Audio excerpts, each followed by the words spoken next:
Hey you guys, Indy here with Ultimate Tool Reviews.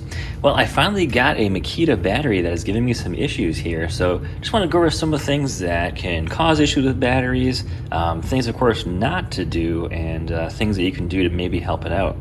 Well, I got this Makita battery here, and when I place it on the charger, quickly tell me that this battery is fully charged. So Makita does this little check on their chargers where it's just red and then it goes green now. So if I pull this battery right off the charger, it's still showing me 3 out of 4 bars.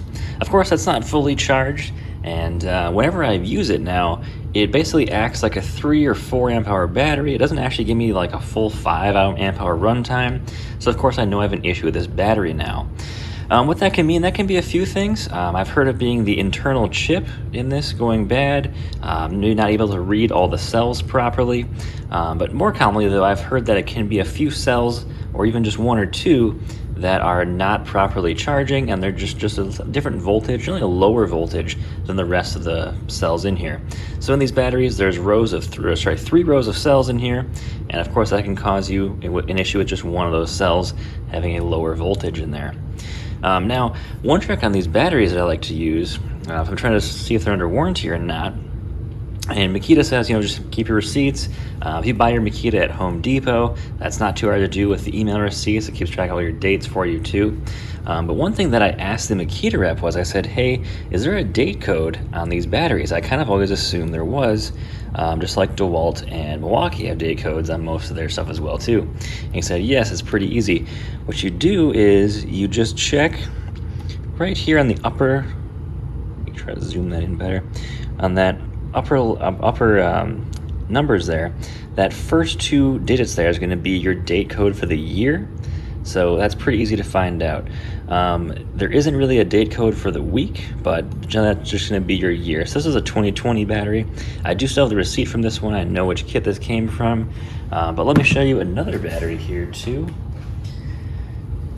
So here's a little bit cleaner one. You can see it's also got the 2020 date code in there. And here's another one with a 2020 date code. Let me see if I think I have a 2020, I have a 2022 one as well too. Yeah, see, and they also have changed it a few times. So this one's a little bit hard to read, but it's got a 2021 date code as well. So that's pretty cool. I'm surprised they don't tell you the information anywhere, or it's more common. When I called in about this battery, I just kind of asked to see, hey, what's going on? And I asked a few questions on Makita as well too. Now, of course, this battery will still work. Put it into a drill. Still sounds fine, but I've got it under warranty still, so you definitely want to get that taken care of. Now, I'll save you guys the hassle. Makita won't do anything if you call them. They tell you just take it to a warranty center. So of course you could always call ahead to a warranty center, ship it in. Luckily my warranty center does Milwaukee and Makita, but mostly Milwaukee, and they'll take care of me pretty well on this kind of stuff. I've got a few things in there for Milwaukee right now, so next time over there I'm going to take this battery in. I'm sure they'll probably just give me a new one right away. I don't think they actually fix batteries though. Let me know in the comments, guys, you ever had a battery fixed by any company? I've never actually seen that before. I've always just known them do replacements.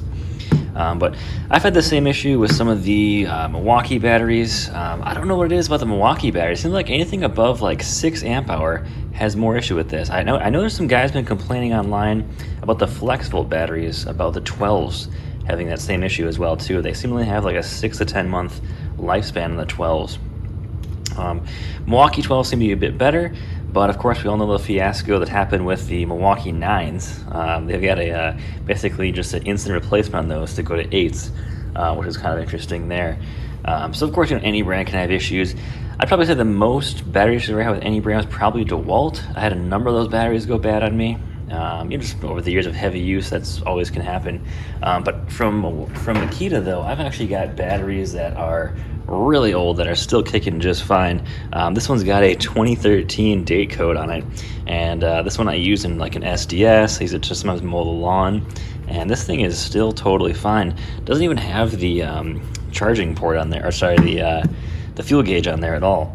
And I think that's probably the oldest battery I have. I think I might have one. Also got one here from 2014 as well too.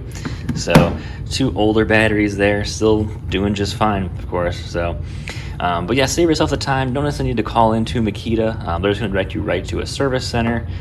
Pretty much walk you to the exact same thing, unless you have the 9s, and they have you ship directly the 9 to them, and they'll ship you out a new 8. So definitely be aware of the batteries situation there for Makita. Just take it right to the service center.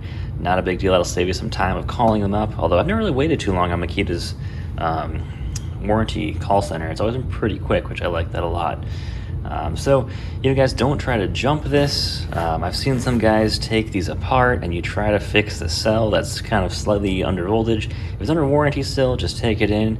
If it's not under warranty, you could try that. That seems pretty complicated at times, how these guys take the batteries apart. Not something I would try myself, but just so you're aware though, if the battery fails to charge 3 times, that chip in here will actually lock this battery and you won't be able to use the battery anymore. It basically just turns the battery off. It's kind of like a fail-safe. Pros and cons to that. Of course, cons are that you just have a dead brick of a battery at that point. So not too useful there, but of course it's under warranty still, no big deal. And also prevents you from, of course, that battery starting on fire or exploding. Lithium ion is always, it's quite volatile, so always be aware of that. And I've seen videos of guys taking apart the batteries, putting them back together, and of course there's a few tools needed to do that as well. I'm not going to get into that myself.